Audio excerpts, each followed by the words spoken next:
Well, hello everybody, and welcome to today's session in the Teach with Chrome series.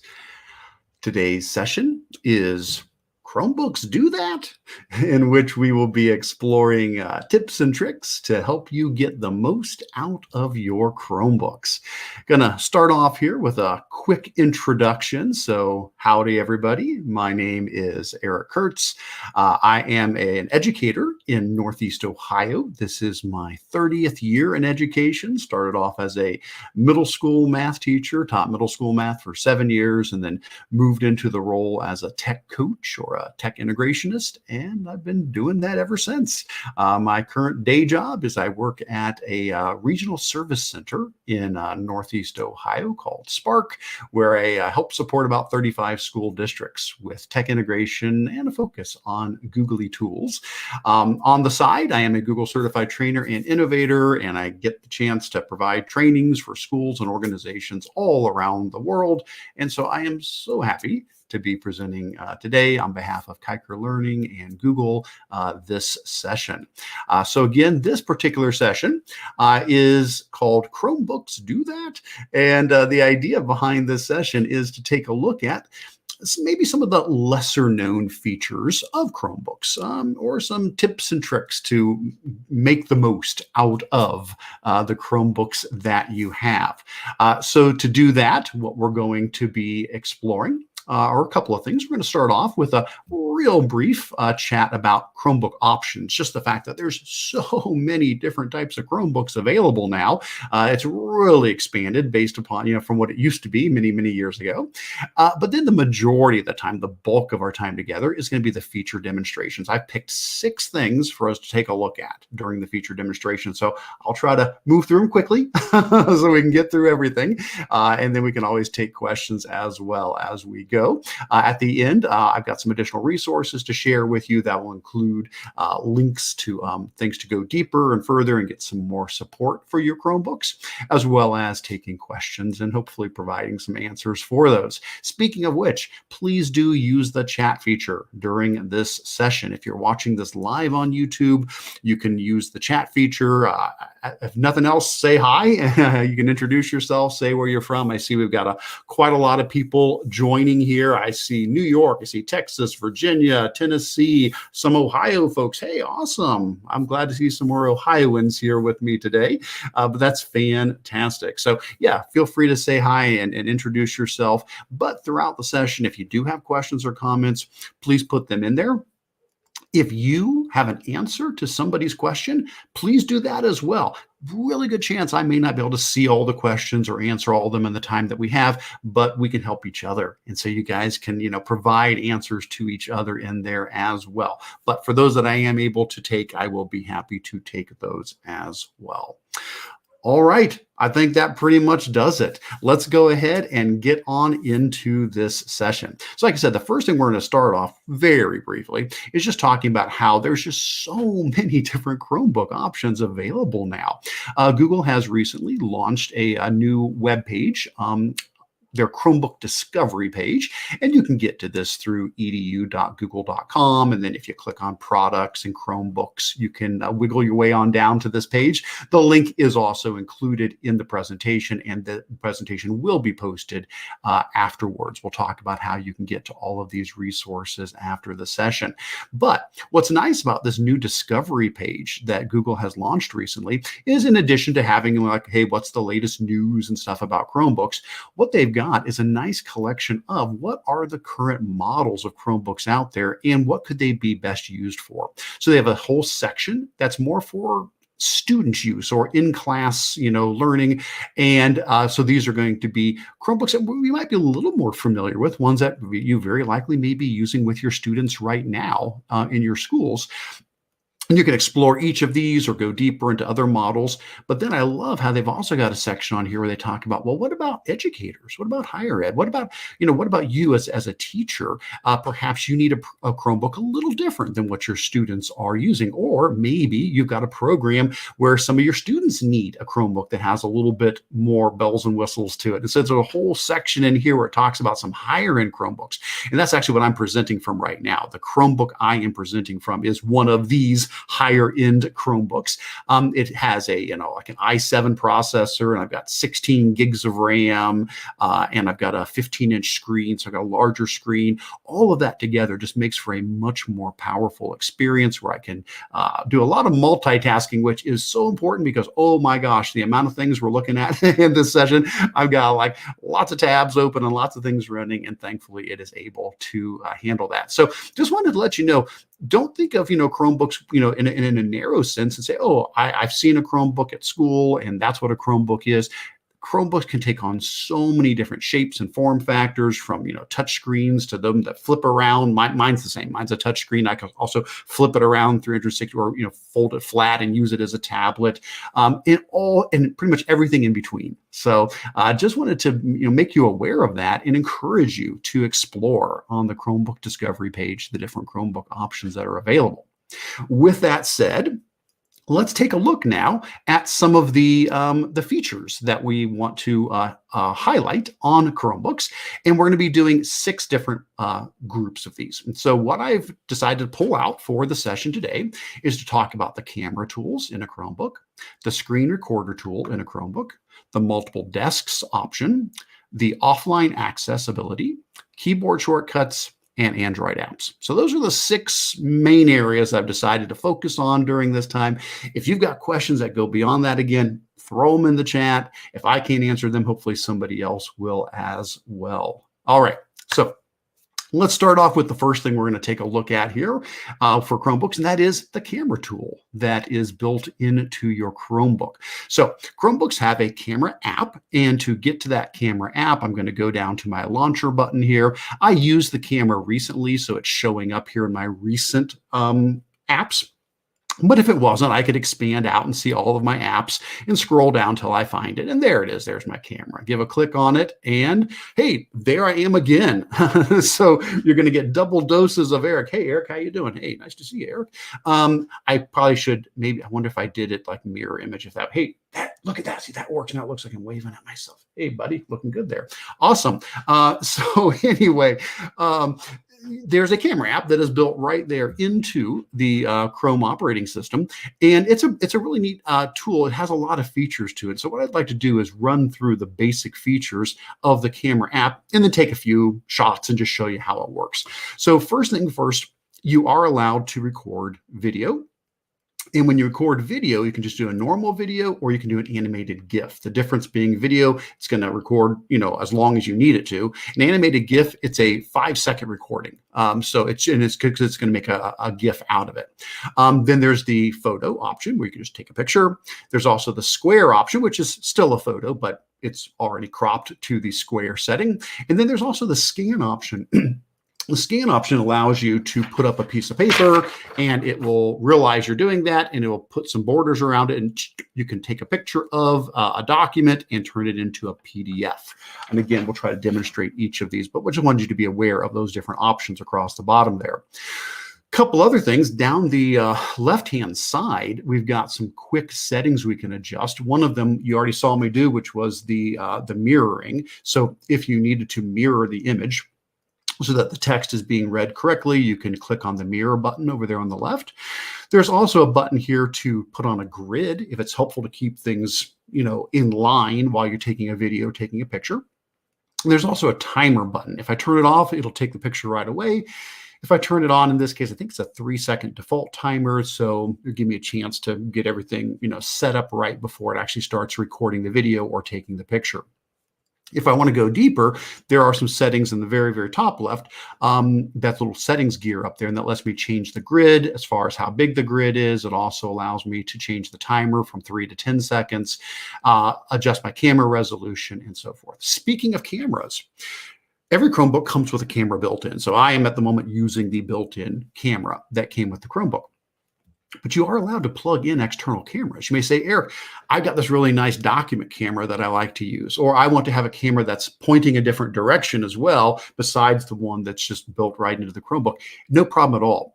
You can plug in through USB-C or USB or Bluetooth, whatever method. Today, I've got mine plugged in through USB-C. And so if I go down to the bottom left, there's a button that looks like these little arrows going in a circle. That is the switch camera button. Now, you may not know notice a big difference, but when I click on it, it's switching cameras. So now I am in this is now my Logitech HD external camera. So it's a higher res camera. It's like an HD camera. And then if I click the button again, it puts me back to the camera that's built into the Chromebook. So I know they're pointing at the same direction, so it doesn't look a whole big difference there, but it's nice to know that you have that as an option. Well, with that said, let's go ahead and just take a couple of pictures and just show how this works. So again, let's say I want to take a photo. I'll come over here to the right and click on the button, the shutter button to take the picture. And there we go. Counted down to 3, took that picture. Let's try a video. If I come here and I want to do a video, we'll go ahead and record that. Hey, this is Eric, just doing a quick test video. And then if I want to do a GIF, an animated GIF, let's try that.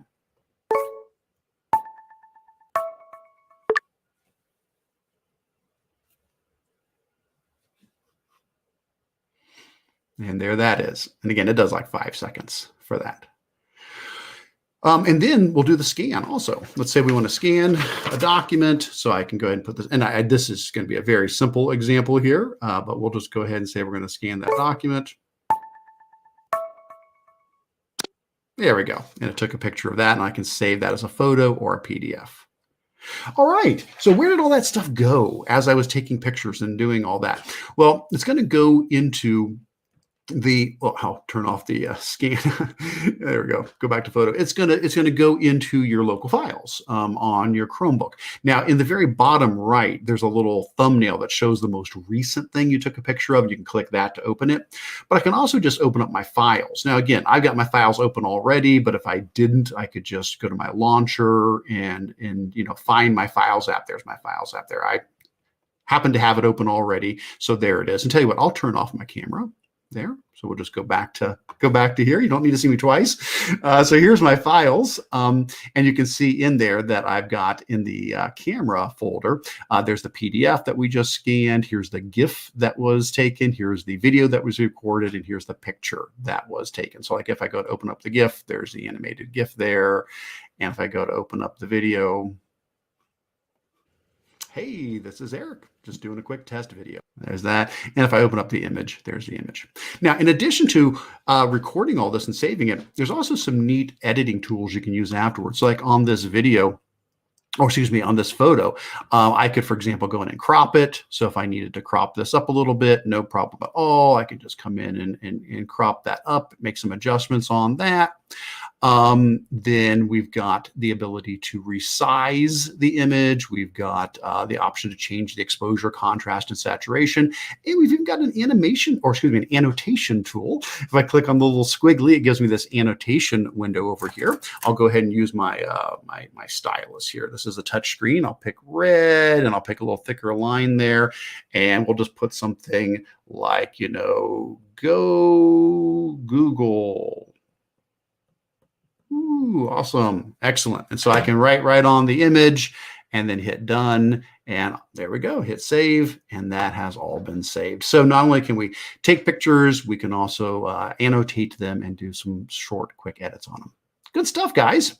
All right. Well, let's keep on going. So, oh, hold on. I did see a question pop up here on the side. Jillian asked if the scan option can be used to scan a QR code. Hey, thanks for asking that. And I apologize. I did not mention that. But yeah, and I don't think I have a QR code here with me, but the scan option, when I clicked on it, I was demonstrating the document scanning. You'll see right next to it also says QR code. And so if I had a QR, and I apologize, I don't believe I have one anywhere nearby. None of the but yes, absolutely.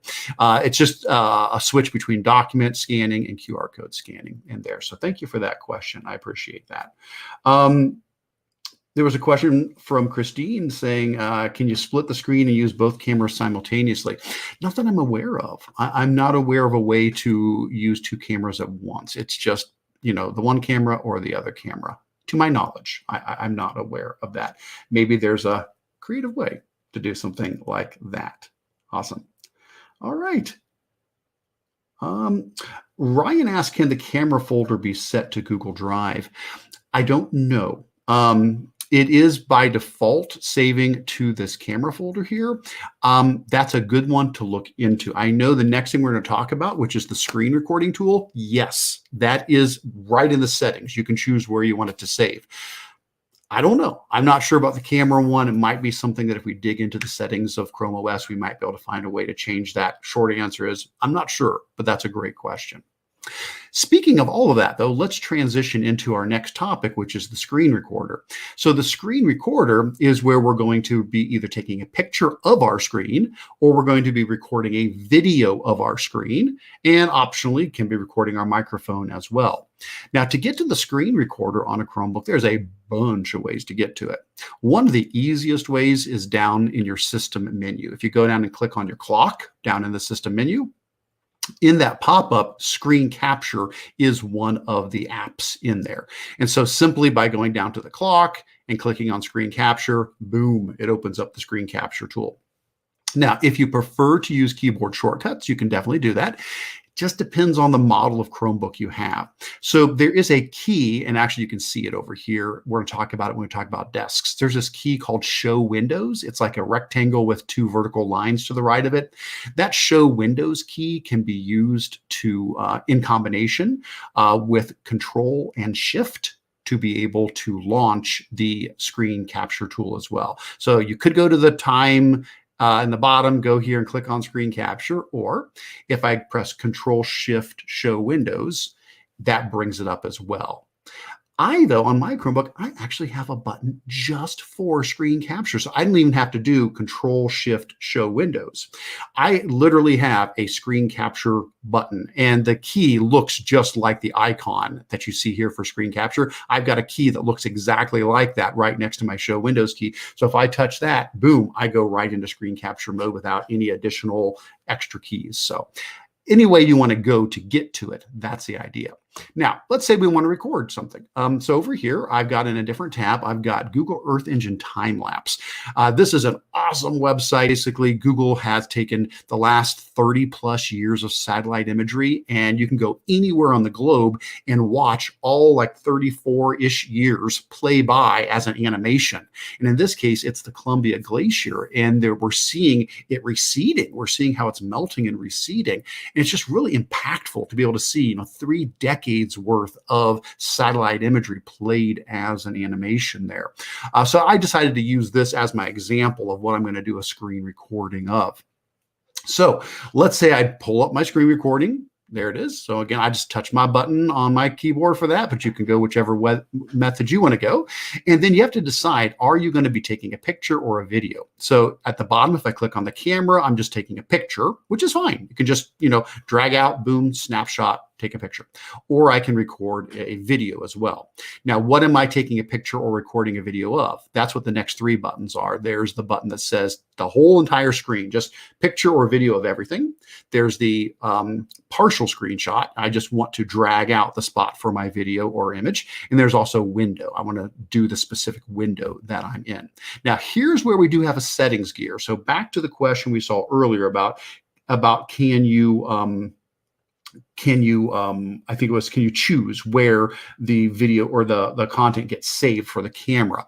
Again, I'm not sure about the camera, the photo app, but here, yes, in the screenshot app, if you hit this little gear, one of the options is where do you want to save to? And it's going to my downloads by default, but I could select a whole different folder and I could say, I want to put this in my Google Drive in this particular folder. And so you can set that, you can control that as well. You can also turn the microphone on or off, depending upon if you want to record your voice in there as well.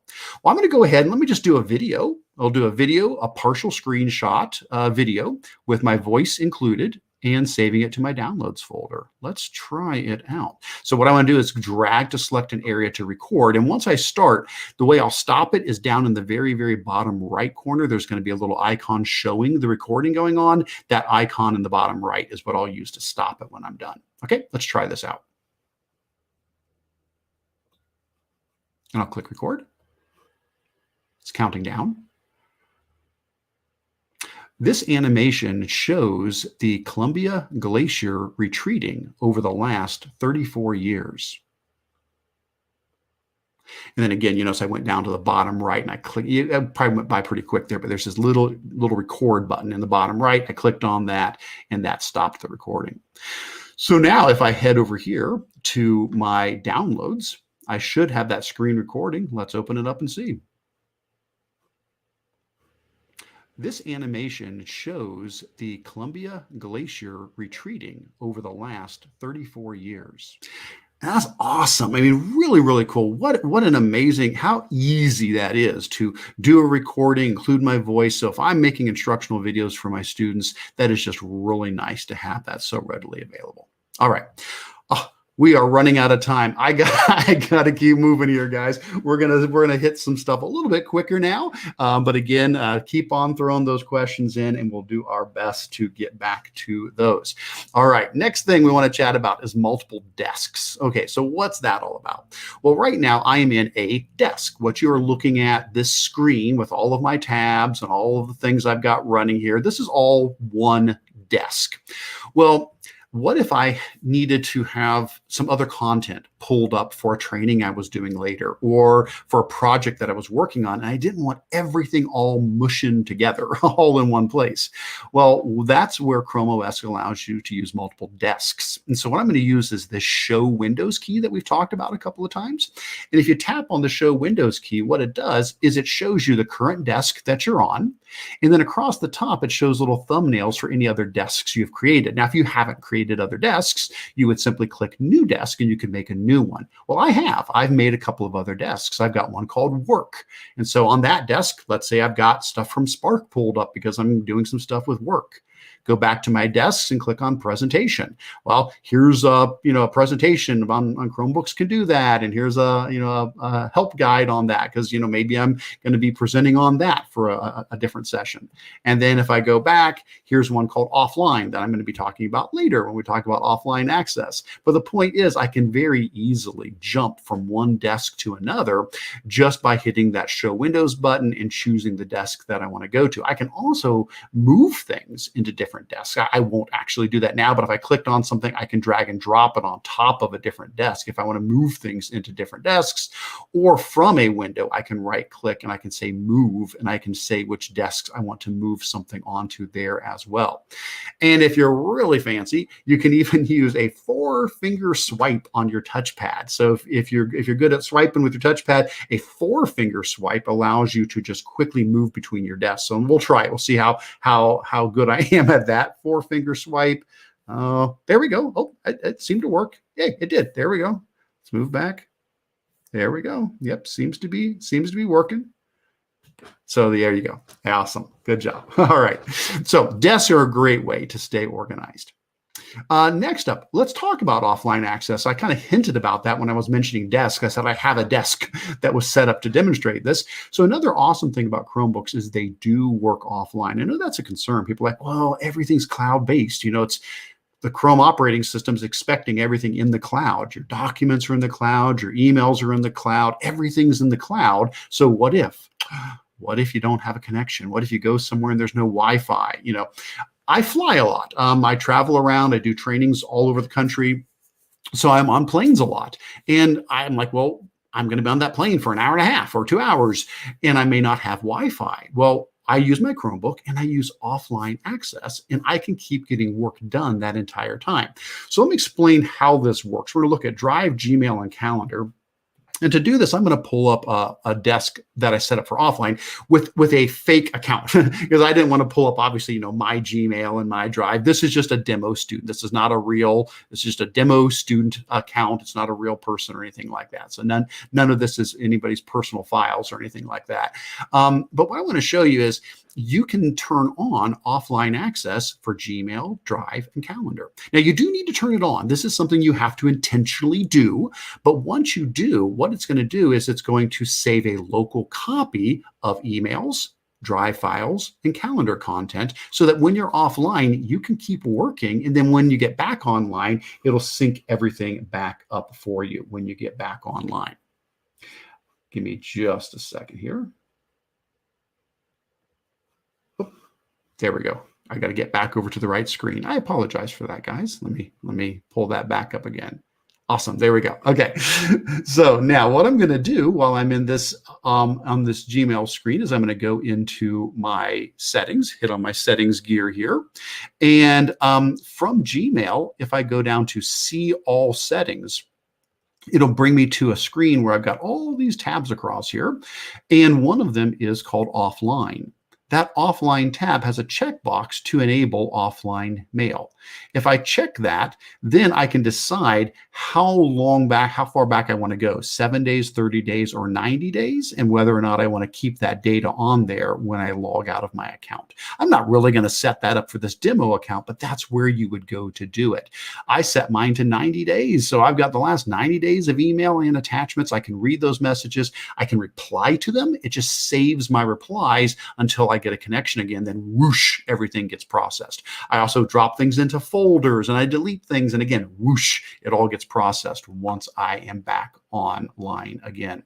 But we're not going to actually do that change on that one right now. And then the same thing for Drive. If I go to Drive and I go to the gear on the top right and I go to settings, there's a spot here which it says offline. If I check this box, it will then save my most recently used docs, sheets, and slides files. Now, it doesn't save everything. It saves your most recent one, so things you've been working on. If anything is grayed out, it means it's not been backed up. If it's not grayed out, then it's a file that has been backed up. So it is going to be, a set amount of files that are the most recent ones. But then you can open them up, keep working on them, and then when you get back to a connection, it'll all sync up. And the same thing with calendar. If you go to calendar and go to the gear and you go to settings and scroll way to the bottom, there's a checkbox to turn on offline calendar as well. All right. Well, let me get back on over to where we were. Hopefully that all worked. And I apologize. I'm jumping between a bunch of different windows there. And so I'm hoping I didn't lose anything while I was doing that. Hopefully all that still came through okay. If it did, I apologize, but hopefully that came through okay. All right, next up, keyboard shortcuts. We've already mentioned a bunch of keyboard shortcuts, but I wanted to touch on just a few more. I know we've talked about the show windows button. So that's one we've already talked about as a keyboard shortcut that brings up your multiple desks. And I know I already mentioned if you press Control Shift and show windows, that lets you do your screen capture. Or you can have just the screen capture button like I do. But there are other cool buttons we haven't talked about yet, other keyboard shortcuts. Probably the most important one is the very first one I've got listed here, Control-Alt/. Now, I like to think of it as Control-Alt ? Because there is a question mark on the slash key, and that helps me remember it because Control-Alt/ or Control-Alt question mark is, hey, what are all the keyboard shortcuts? So if I press Control-Alt ?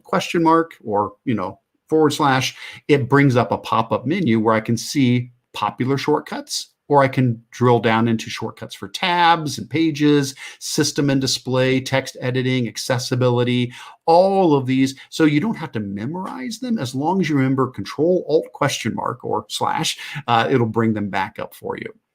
Having said that, though, just a couple ones to mention real quick. I do love the paste from clipboard shortcut. Which is the search button, which is, the one on the far left, looks like a magnifying glass, the search button, and V. Let me show you what I mean by that.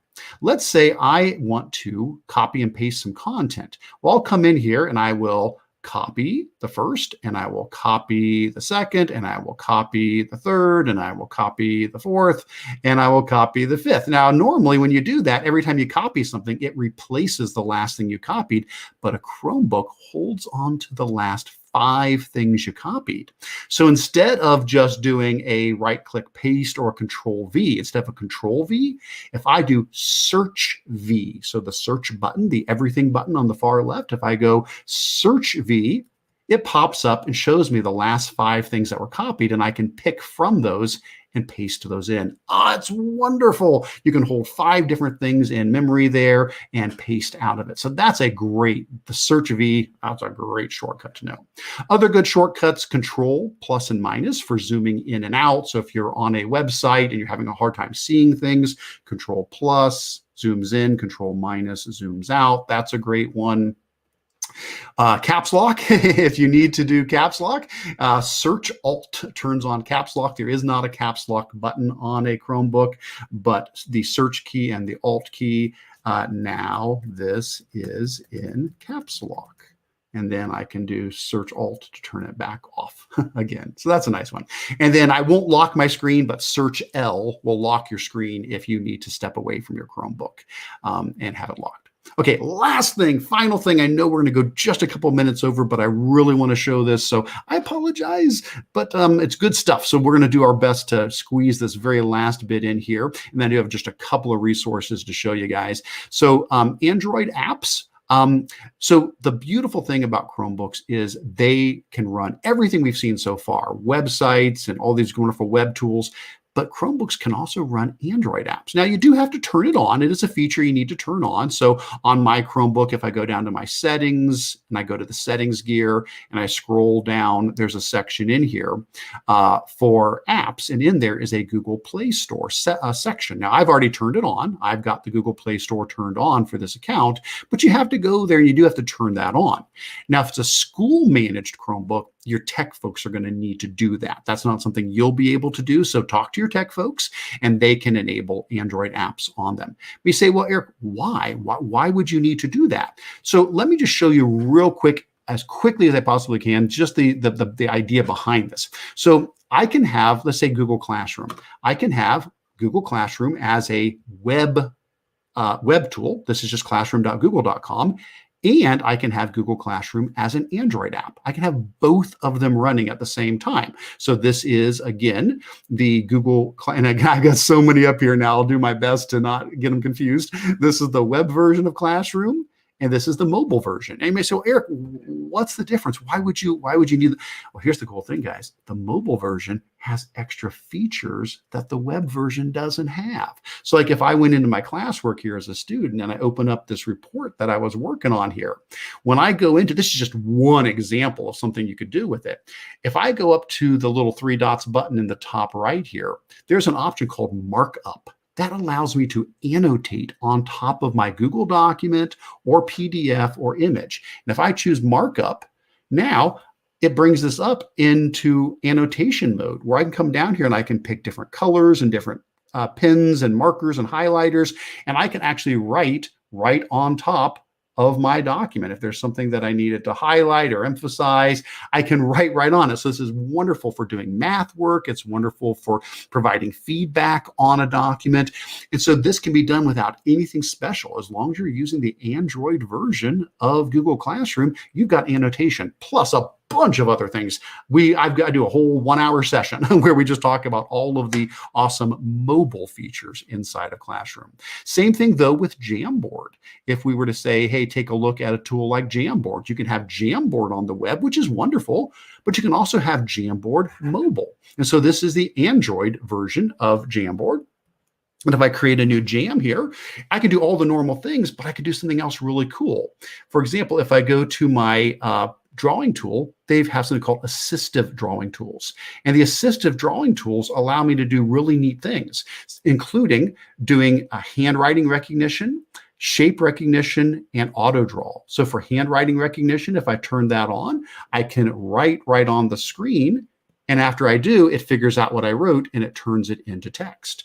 Or I can do something like auto draw, where I can say, hey, I'm trying to draw a dog over here, and maybe my dog is a little bit wonky, but I'm doing the best I can with my dog. It will then come down and try to guess, what were you trying to draw there, Eric? And I can scroll through and hopefully it'll realize, yep, that was a dog. I can click and it will replace my drawing with that one. We don't have that feature when we are using the web version of Jamboard, but we do have it in the Android. And we could go on. I'm sorry, I know we've already gone over with time, but there's so many other great things like Toontastic. This is a wonderful app for Android that lets students make 3D animated, narrated digital puppet shows, something they can run on their Chromebook as an Android app. So guys, I hope those ideas helped you see that, wow, Chromebooks can really do a lot of neat things and have a lot of awesome features.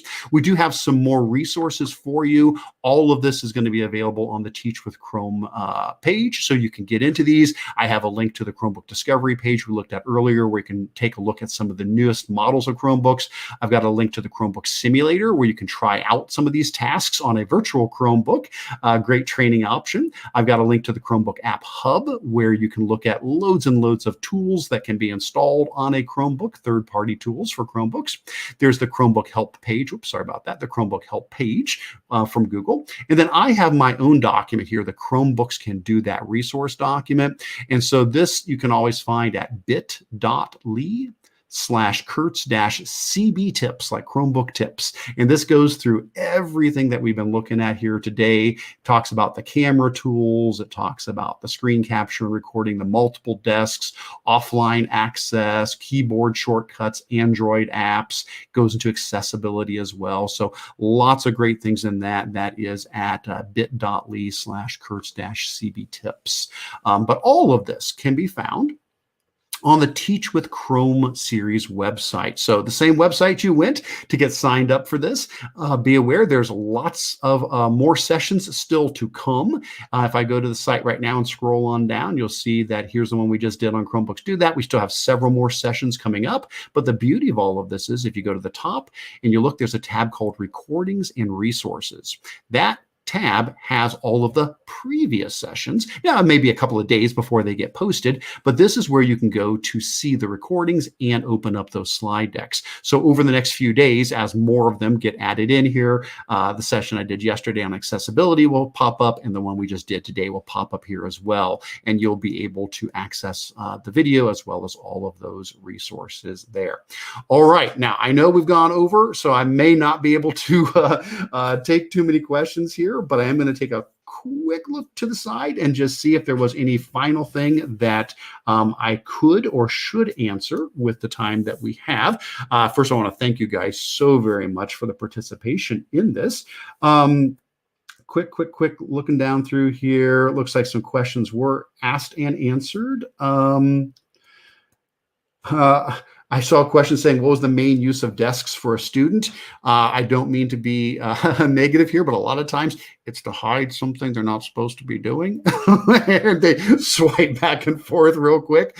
So be aware of that. Sometimes they get used for, and you can actually turn that off. You can go into the admin console and turn off the 4-finger swipe so they can't just go swipey and jump to a different screen that, looks like they're doing work, So what it's supposed to be for, though, is for organization. It's just so you can say, listen, I've got a lot of stuff I'm working on. I want to keep some things in this desk, some things in another desk, so I can just focus on what I need to work on right now, not have one project bleeding into another. But if it is something you find them abusing and they've got a desk with, some stuff on there that's not on task with what they're supposed to be doing, talk to your tech folks. The 4-finger swipe can be disabled to make life a little bit easier for you in that sense.